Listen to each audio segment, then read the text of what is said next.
One last thing, you may notice sometimes for volume, right, which is the capital V that we were talking about just a little while ago. In volume, there tend to be 2 units for volume, and those are liters and milliliters.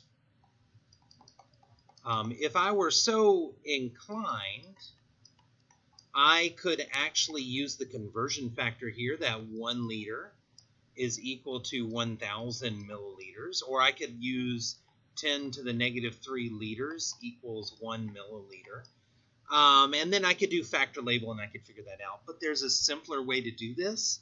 And the simplest way to do this is to remember that if I have, for example, if you put them alphabetically, all right, so I'm going to draw this really nice and large. So if we have liters, is alphabetically comes before milliliters.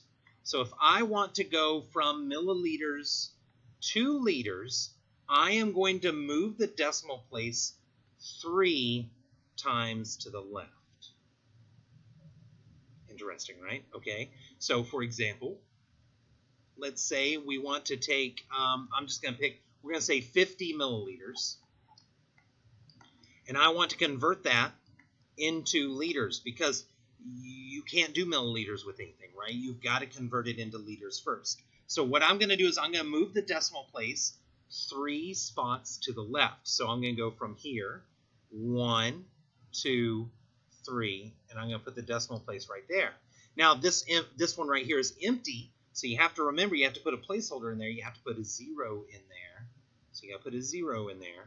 And so that becomes decimal place 050 liters. Works the other way around too. All right, so if I work the other way around though, now we're going from liters to milliliters, still putting them alphabetically. L comes before M. We're now going to put the arrow over like this. We're going to hop 3 spaces to the right. Right, we're going to move 3 spaces to the right. And now we're going to go from, 0.250 liters. We want to go 2 milliliters on that. Okay, so we're going to move that decimal place 3 spaces over. 1, 2, 3. It goes right here. And so 0.250 liters becomes 250 decimal place milliliters. You could put the 0 at the front, but most people are like, that looks weird to have a 0 in the front of 250, so most people just drop that 0, right? Just a good reminder of some math that you've seen that math before. Just been a while, right? But yeah, that's the easy way to do this.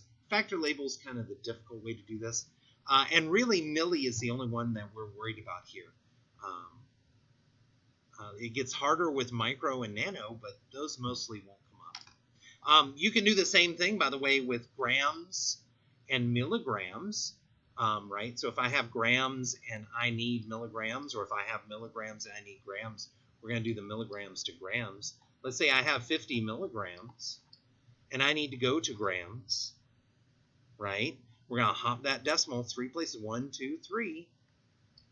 This will be 3 hops to the left.